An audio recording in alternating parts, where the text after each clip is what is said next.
All right, we've made it. Sorry for the delay, everybody. I don't know how many people are here right now. There seems to be a bit of a mix-up with our link. Hopefully we can get that cleared up as soon as possible. But for the meantime, we are going to keep the show rolling because that's just what you got to do. You got to just keep that show rolling. I'm here with my good friend, compatriot, co-worker, Arthur. How are you doing today? Hey, Philly, I'm fine. We're very sorry for this delay, but we believe now it will work just fine. Yeah, webinars, guys, not easy to do, especially for the first one. There's always going to be a few hiccups, but we promise we're going to keep getting better at these, and before you know it, there will be explosions and all sorts of wacky stuff going on in them. For now, let's get started with our presentation. So, my name's Philly. I'm here at FOAP. I've been hired as a content marketing specialist, and that just means creating some new avenues for a lot of our creators to go down on.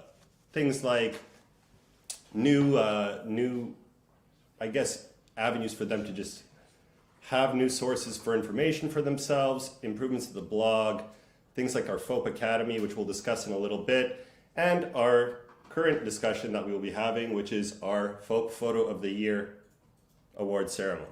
Now, this is something that we've done in the past with our FOAP Photos of the Month, but we wanted to make it a little bit of a bigger spectacle this time around and actually include a webinar and sort of feature these photos for somebody that's, not really given the opportunity to get these photos out there too often. So now, hopefully our viewers can come check it out right on the stream, and if you want, you can go to the users page afterwards for more information.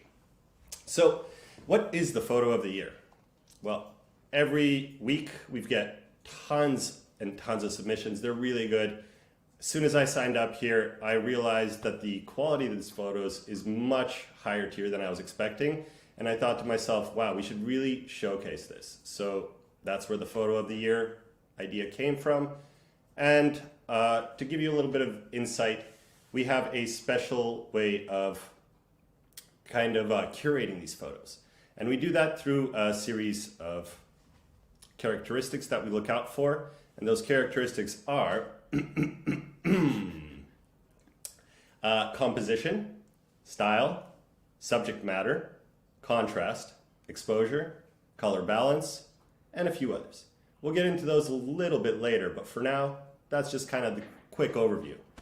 But you've probably been wondering why this Arthur guy is just sitting here beside me this entire time and not really saying anything, so I'm going to give him an opportunity to talk a little bit. Arthur, what do you got for us? Thank you, Philly. Hey, guys. So as Philly said, I'm Arthur. I'm head of the community at FOAP. You can actually find me in the FOAP app as with the username Arthur.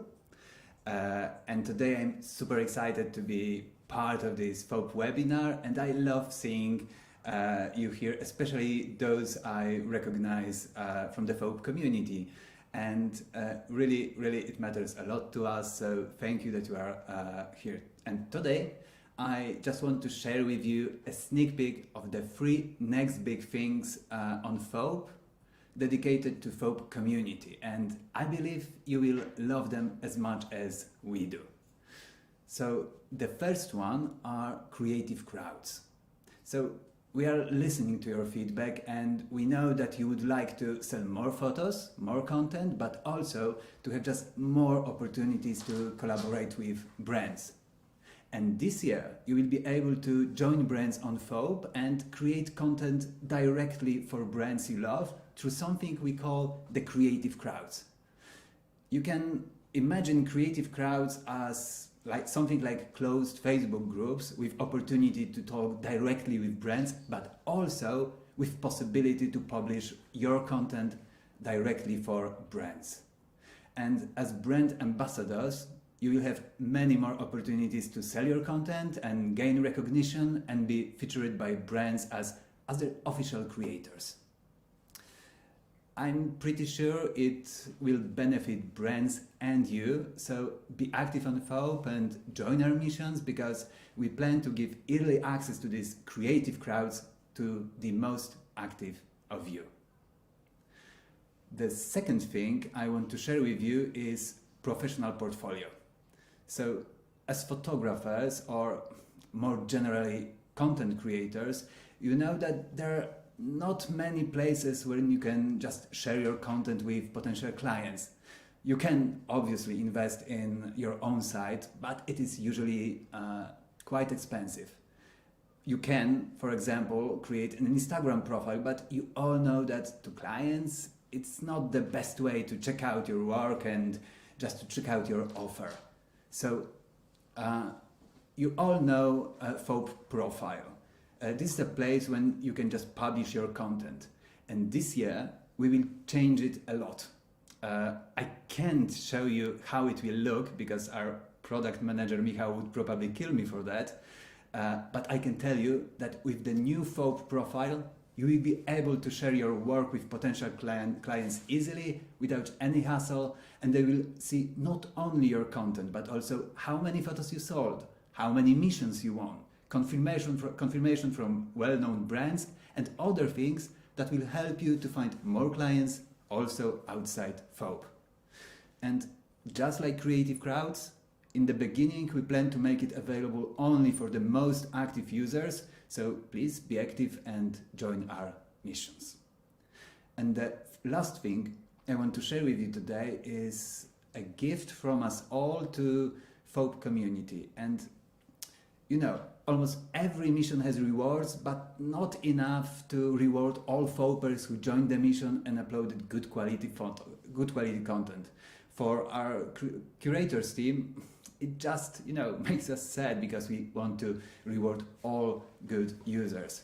And we believe that if you join mission and you don't win, it also can not be the best feeling for you.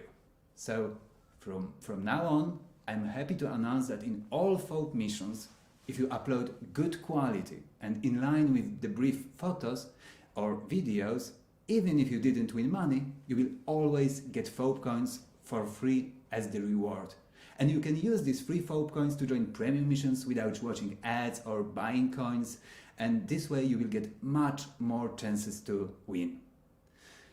We plan to have a lot more missions in the app, so there will be also much more occasions to win for you all.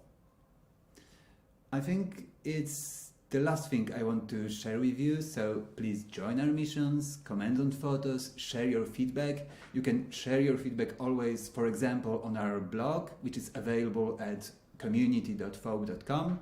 And at the end, I think I want to say that FOAP exists thanks to you, because FOAP is the community. So thank you all that you are here, that you are with us. And now, back to Philly.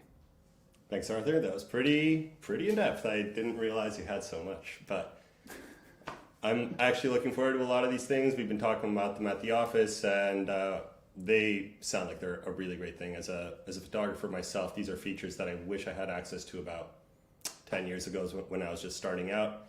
And to have them just given out like that to our user base and our community, it's going to be pretty ground shaking, earthquaking.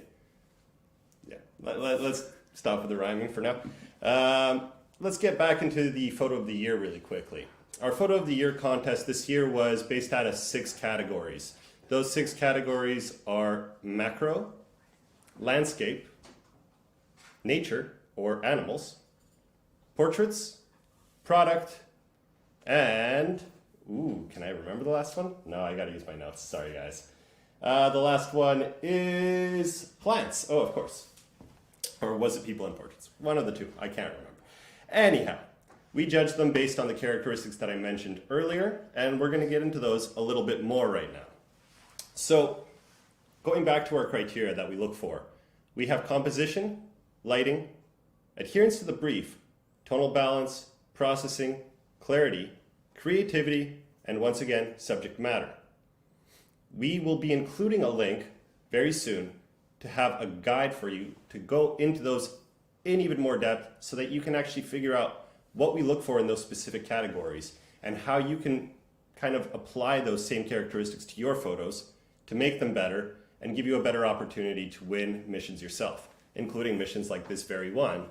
Because the thing about these missions is they're not just bragging rights.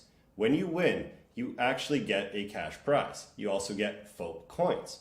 The cash prize can vary. It can be anywhere from $10 if somebody just buys your photo, or it can be up to $100, but I've heard rumors that there are going to be bigger payouts coming soon. If that's true or not, I can't really say, but hey, I'd love to see it, and maybe by me just saying it right now, it'll light that fire a little bit and maybe make it a reality. So we'll be going into the photos without any further ado, actually. So could I get our lovely switchboard operator to get us started and showcase our first photo? And our first photo will be a photo of a robber fly and its prey. Do we have it up? Yep. Oh yeah. Now, this was our winner for the macro contest, and the reason it was a standout for us is, first and foremost, the subject matter.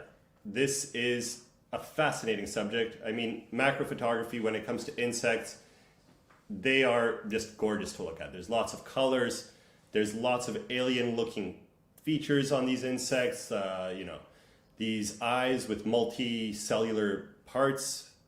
It's just always very dynamic if you can get the right equipment together to get these photos in the first place. It's not an easy thing to do, but our photographer in question has a fantastic portfolio, and I gotta say, you gotta check it out. We'll be including the link very soon, and I highly recommend it. And I hope you will not have any nightmares after seeing this one. I mean, hey, the animal kingdom is a brutal place, Arthur. It's brutal and beautiful. Brutiful. Gonna trademark that. Our second one is going to be our landscape photo of the year. We had a hard time deciding here because our landscape photos were overwhelmingly filled with some really great examples. And so this was a very tough decision to make. And ultimately we chose this photo here of a rice paddy from above. So as you can see, it has the sort of rice paddy feature of multiple steps. This allows for the irrigation of it, but the beauty of it was that it was caught at golden hour, which is right at sunset, and it was done with a drone or from some sort of very high vantage point. This is a unique angle on a very common type of photo that you'd normally see. I've seen photos like this for decades now. I think the first time I ever saw something like this might have been in National Geographic, and this was just a new spin on a very tried and true subject. This was not an easy choice, but at the end of the day, this photo just had something that the other ones didn't, and that was that unique perspective. And I mean, with the advent of drone photography being what it is these days, we can expect to see a lot more of these unique perspectives on very common day-to-day sites. Now, our third photo is going to be, I believe, correct me if I'm wrong, Matt, is it plants?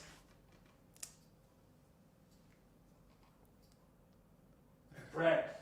Product. Product is a big one. Product is a lot of what we do here at FOAP. We oftentimes have brands showing up, requesting, collaborations with us. So we have a lot of users who are very good at product photography, and I gotta say, it is one of the most challenging styles for photos that you can take. Normally when you're doing product photography, you have an entire team of people. It's not just one or two people shooting in a living room. This is a thing that involves 20, sometimes 30 people on a sound stage, all working together. You've got art directors, you've got set dressers, you've got food stylists, lighting people. I mean, it's just a whole production at that point. It's not easy to do, and I mean, a lot of it is because you have to actually take a few moments beforehand and plan ahead. You can't just wing it. When it comes to product photos, the best ones always take a bit of time, they take some dedication. And so for this one, it was very interesting because bread, not your typical product that you would expect to see, especially winning a contest like this. This is one of the few categories that we allow branding on. So for it not to be, a sample pic or a spec of a Nike shoe or a Coca-Cola bottle, it's kind of rare. But something about this photo really stood out to me and Arthur. And I believe for me, it was kind of that it evokes an image of something that you'd see in a high quality cookbook or like a baking book. And it's the contrast here that really caught me off guard. You have this very typical bread, but when you look at the image, you can actually see how detailed, and basically I can almost kind of tell how crispy that baguette is. It also has the person's hands in the frame, kind of presenting the bread to you, which gives it that little bit of a home touch. And it doesn't make it so sterile by just sitting there on its own with the blank background. So this was a very great photo for us. We really enjoyed it. I mean, this is the kind of thing that you could easily see in a cafe or a bakery hanging on their wall. Moving on, I believe this time it's going to be plants. Am I correct this time? Yes, you are correct. Oh. This one is another very difficult one to choose, and I don't know why, but it seems that Fopers are incredibly good at taking photos of flowers and plant life. Maybe it's because plants are abundant, it's very easy to just bring your camera out and snap a really great shot of some fantastic, flora out there. But whatever it is, we're very happy to see it because, that's some great results. And a lot of these, again, these are the kind of photos that you could easily hang up on a wall and it would just be fantastic to look at. The one that we chose for this is a sunflower, and it's very hard to see in our sample image here, but we will be supplying full-size resolution images to have a preview of. But we have a little bee approaching the sunflower, and the honeybee with the sunflower already being such a picturesque thing, we had multiple sunflower submissions, but this one with the bee approaching, ready to pollinate, that was something that you can't easily catch. This was the right time, right place. You've got the magic hour sunset going on, you've got the beautiful full bloom sunflower, and you've got this little honeybee just approaching. Hasn't even landed yet, it's just right mid-hover in front of that flower. That is a fantastic shot. The composition is great. I love this photo. That is our plant winner of the year. Moving on. For our next one, we will have, let's see here.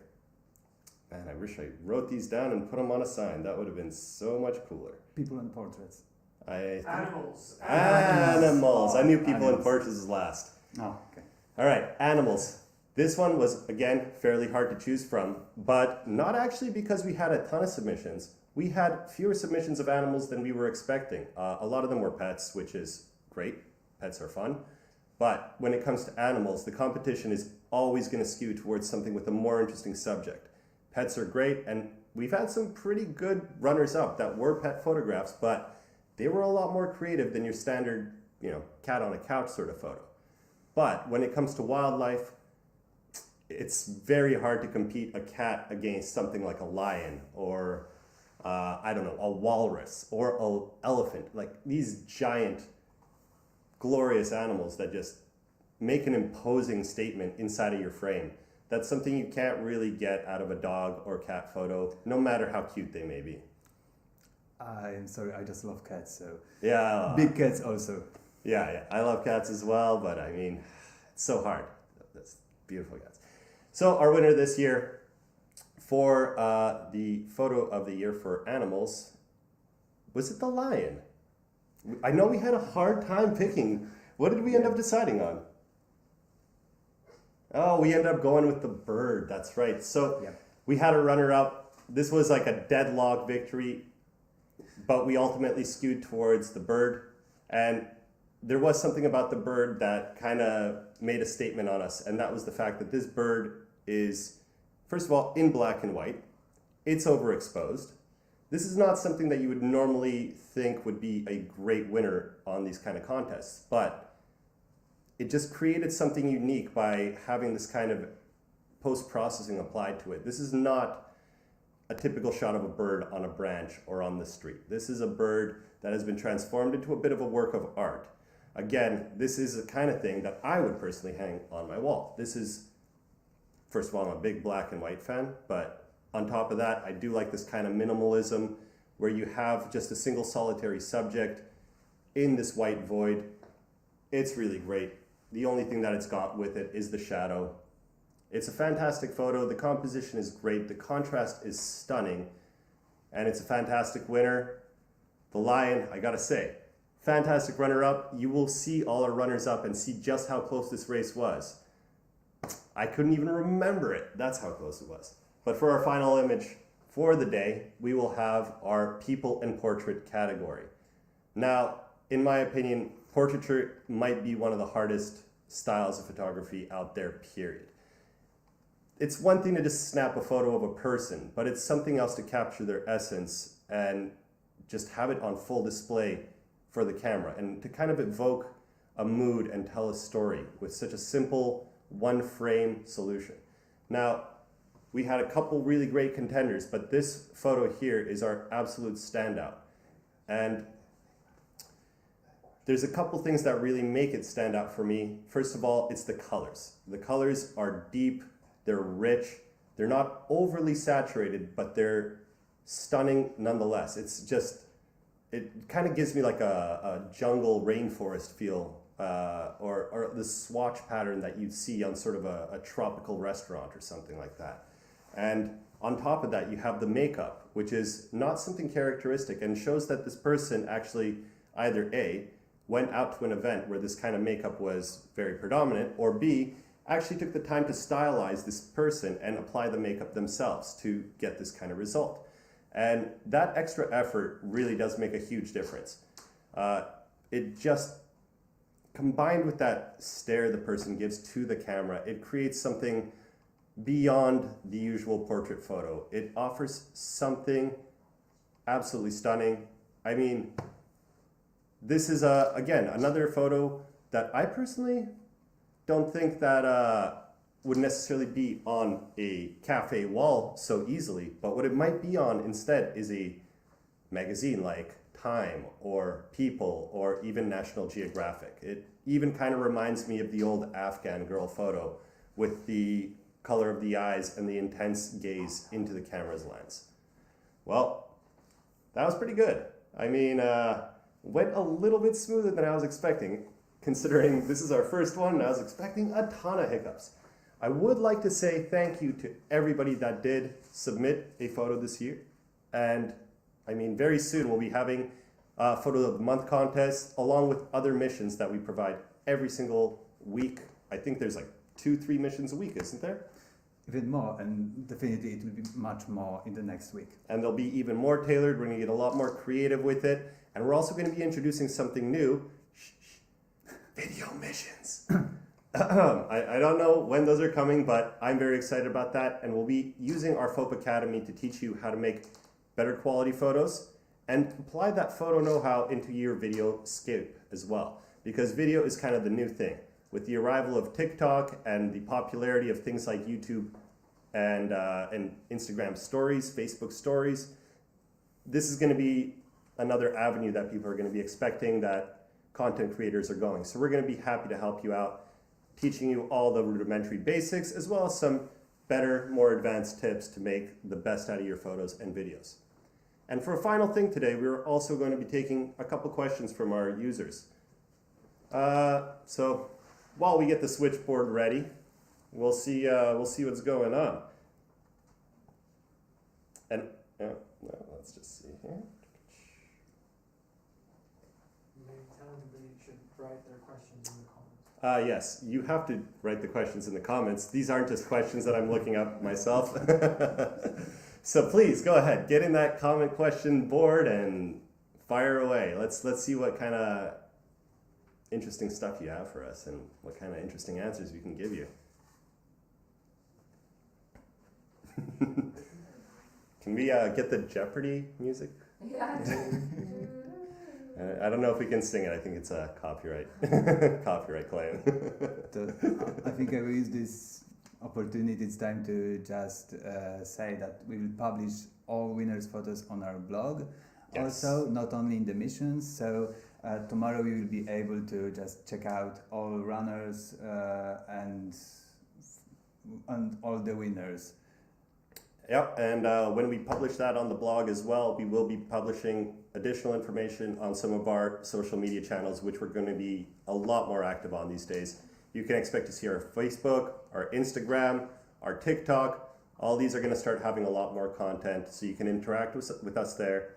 We can interact with you. We'd love to hear what you guys think. We want to hear more about what you'd like to see on FOP. I mean, this is as much your baby as it is ours, so we want to hear what we can do to make the experience as fun for you as possible. Oh, we have our first question, it seems, but I believe I have to check it on my phone. let me just. What's your main criteria for choosing a photo of the month or week?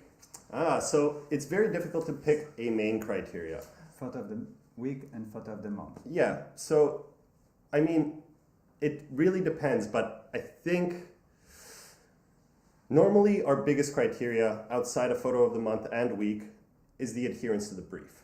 This is a very tight thing to stick to. I mean, it's the same thing that happens anytime a client approaches you. They say, hey, I want a photo of a dog wearing a hat. If you come to them with a cat in a hat, they're not going to be super pleased.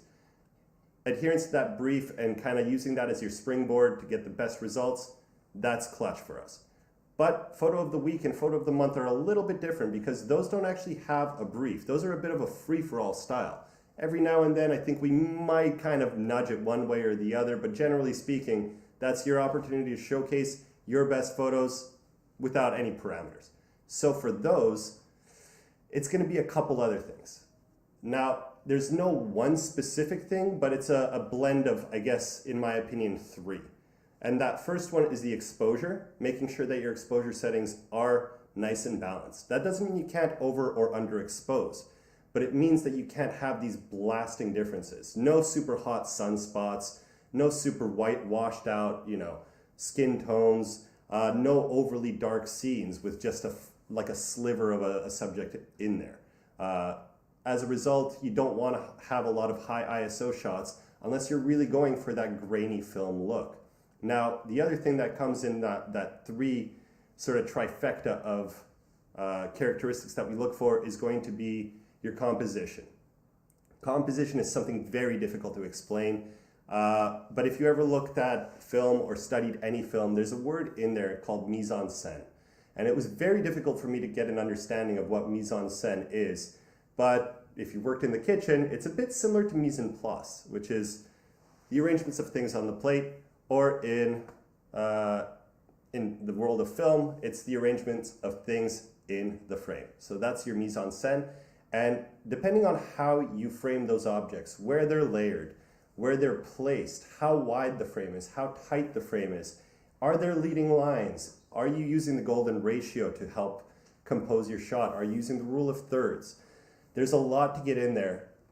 So this is something that we're going to have to save for our FOP Academy to get into more in-depth. But that is kind of the quick overview of how the compositional part of it works. The final thing that we do go for is style. And that's to create something out of the non-existent something. I mean, I've seen photos of a cup that just look absolutely stunning. As we mentioned earlier today, the photo of the bread just took us to another level and ended up winning Photo of the Year for our product photos. So that's all got to do with the style that the subject chose. Another photo that had fantastic style would be the bird photo. A very typical shot that I'm sure when it was not processed yet could have been very lifeless. It could have been on asphalt, it could have been on concrete. It would have been a very, I hate to say it, but potentially boring photo. But because the person chose certain parameters to showcase the bird and kind of isolate it from its environment, that gave it the standout appeal that, made it the winning photo for us. And I think I would like to share something more because we have a lot of fights sometimes when we need to choose the best photos. Yes. So there are so many of them that this is really hard to choose which one is really the best. So sometimes when we have, for example, 3 shots that we believe that are the most interesting, the best shots in this mission, when we need to choose only one, we just check comments, also number of likes of other users, and in this way we can make this decision shared with you. So sometimes you are choosing the winners. That's right. I think that's pretty good for our first question. What's number 2? What do you wish every folk photographer would do? Ooh, It's for you, Arthur. I think. No, you got to start this one. I got to think about this. And it's from Shannon. And you- Fritz, so one of our Oh, thanks, readers. Shannon. Oh, is it actually one of our? Yeah. Oh, hi. Well, what do you think? You've been here longer than me, so I think you've got a more all-encompassing answer. But I will come up with something.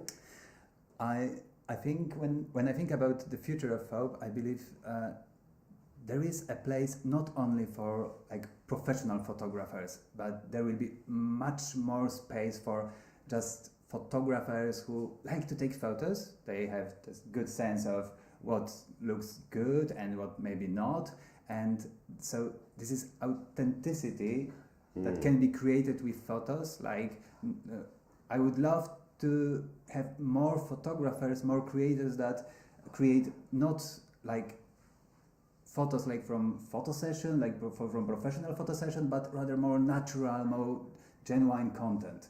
I believe in the future also for brands it will be something super valuable. Yeah, that is actually something that we do strive for here, is that authenticity to a photo. We love the high-end photos, as you can see with our Photo of the Year contest, but a lot of our missions also do have this kind of rough and tumble, you and your friends hanging out on a Saturday night sort of vibe to them. And not only us, like it's not just us that are big fans of that. A lot of our clients and people that work with FOB, they love seeing that kind of stuff because it gives it that kind of realness that you don't get a lot of the times when you're looking for photos. It's very rare to find that, and that kind of helps FOB stand out. I also have something to contribute to that answer, and for me, I would just love to see people getting outside of their comfort zone and trying something new. And let's say you're a macro photographer, like maybe you want to try getting into the landscape world or trying out portraiture. We love seeing people make that transition, and once again, hopefully with something like the FOB Academy, we will be able to teach you new styles, teach you how to get the most out of them, and maybe you can see yourself growing a little bit and adapting your styles to be a little bit more versatile. So thank you for this question, Shannon. I hope we answered it for it. So can we get the last question? Yeah, maybe the last one then. How can you actually make a photo stand out with having a professional camera, without having a professional camera? And repeat the question because you can't hear me very well. Ah, I see. Okay, so the question was this time around, how can you get a professional looking photo without professional equipment?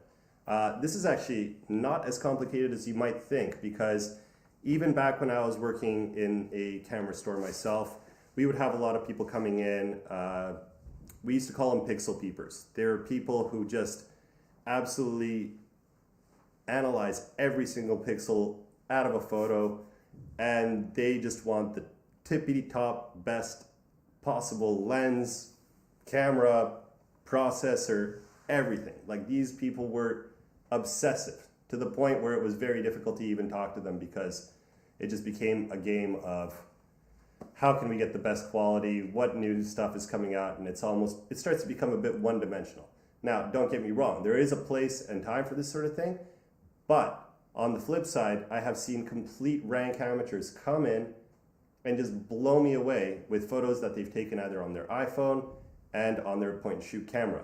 Now, the point-and-shoot camera is a bit of an archaic thing these days, but they are still out there, and you can still get fantastic results even with a 7-megapixel fixed lens, all in one small sensor camera.